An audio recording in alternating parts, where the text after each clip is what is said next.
បុកសាច់គោកសាំងឬក៏បុកសាច់គោផ្ទាប់ជាមួយនឹងកសាំងទៀតបងប្អូនបាទគឺមុខម្ហូបមួយមុខនេះគឺថាធានាថាឆ្ងាញ់បងប្អូនគឺតំណងមែនតែនតែម្ដងហើយងាយស្រួលធ្វើចាយពេលវេលាតិចជាដំបូងយើងមានជាមួយនឹងបាទបន្លែធម្មជាតិរបស់យើងនេះគឺគេហៅប្រភេទកសាំងទៀតបងប្អូនបាទរុក្ខជាតិរបស់មុខនេះគឺថាជួយដល់សុខភាពល្អមែនតែនពេលដែលយើងហូបបាទបន្ទាប់ពីយើងកាត់វាហើយយើងយកវាមកស្រោចទឹកក្តៅបែបនេះបងប្អូនដើម្បីអ្នកដែលអត់ហូបបន្លែឆៅអត់សូវកើតអញ្ចឹងយើងស្រោចមកគឺល្អដែរហើយបន្តមកទៀតយើងមានសាច់គោបាទសាច់គោនេះយើងយកវាមកលីងសម្ងួតបន្តិចដើម្បីវារៀងឆ្អិនណាបងប្អូនអ្នកដែលចូលចិត្តស្រួលយើងធ្វើតាមបែបហ្នឹងទៅហើយបន្តមកទៀតយើងមានបាទគ្រឿងទេសរបស់យើងមានកសាំងធម្មជាតិរបស់យើងហ្នឹងបាទឆ្កឹះវាមកយកមកបុកហើយបន្ថែមជាមួយនឹងប្រហុករួមជាមួយស្ករពាងថែមប៊ីចេងបន្តិចទឹកត្រីបន្តិចមកបាទជាការស្រេចហើយអញ្ចឹងយើងយកសាច់គោមកច្បល់ជាមួយនឹងគ្រឿងរបស់យើងហើយបាទបន្តមកទៀតយើងថែមជាមួយជីជាមួយនឹងស្លឹកគ្រៃដែលយើងបានហាន់តូចៗបែបនេះបងប្អូនបាទតែប៉ុណ្ណឹងគឺជាការស្រេចហើយបាទមុខម្ហូបមុខនេះគឺថាតំណងហើយងាយស្រួលធ្វើចាយពេលវេលាតិចបងប្អូនមើលបាទគឺតំណងមែនតែនបាទអញ្ចឹងយើងដួសវាមកដាក់ចានជាមួយនឹងបន្លែរបស់យើងប៉ុណ្ណឹងគឺរួចរាល់ហើយបងប្អូនបាទគឺថាងាយស្រួលធ្វើហើយតំណងរបស់បងប្អូនអើយបាទសម្រាប់អ្នកដែលជួបជុំចូលចិត្តដាក់បាទល្ងាចអាជាអីគឺថាទៅតែម្ដងយើងមានតែសាច់គោរួមជាមួយនឹងបន្លែកសាំងទៀតនេះបាទគឺថាធ្វើបានហើយងាយមែនតើបងប្អូនមកខ្ញុំមកហូបបុកសាច់គោជាមួយកសាំងហើយតបមួយកសាំងទៀតមកបងប្អូនលក់មួយខ្ញុំនោះជាតិប៉ុណ្ណាដឹងឡើយជាតិមែនបងប្អូន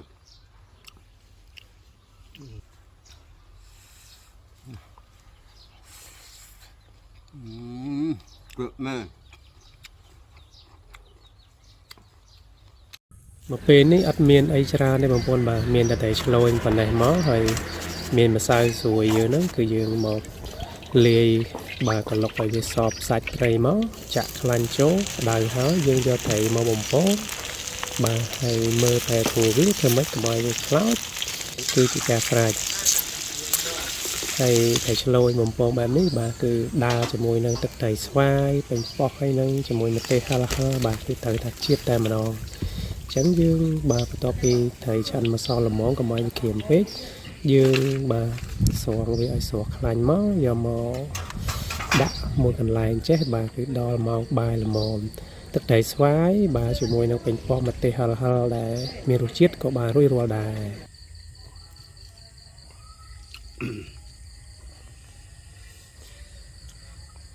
មកបងប្អូនមកតែឆ្លុយពងជាមួយស្វាយទឹកត្រី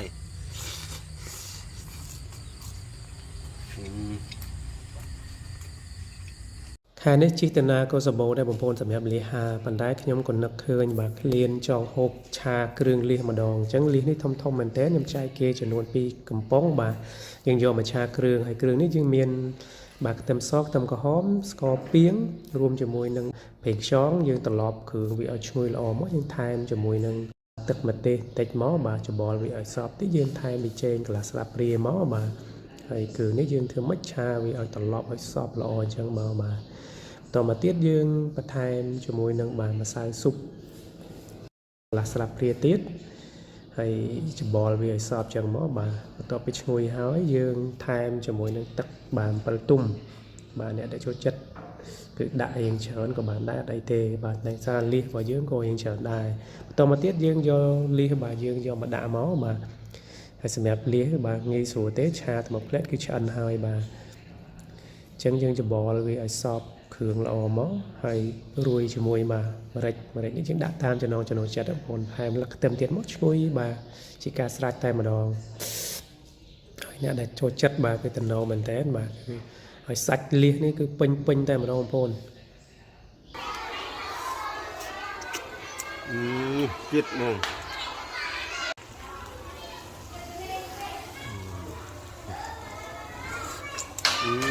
ជាតិដល់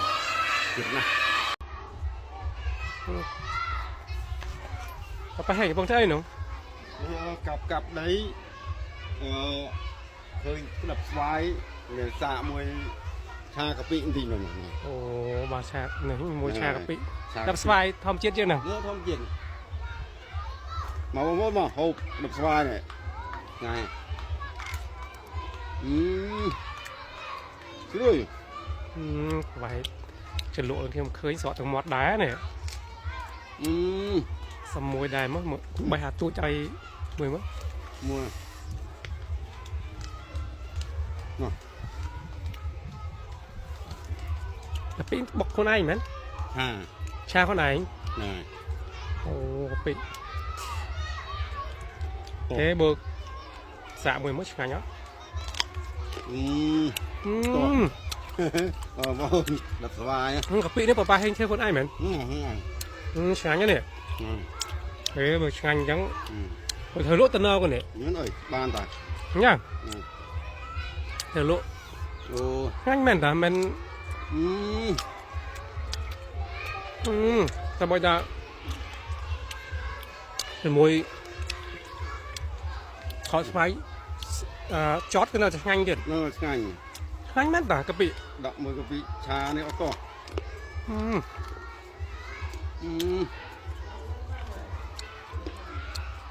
hả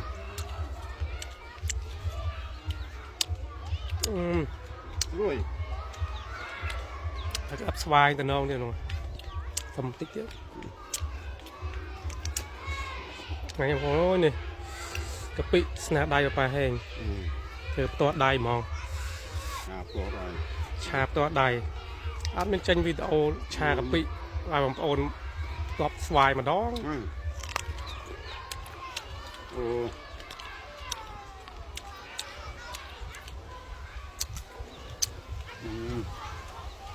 เจ็ดโอ้นักไม่สอสลาเด็กอูออนี่ไงนะ จบตลาด บา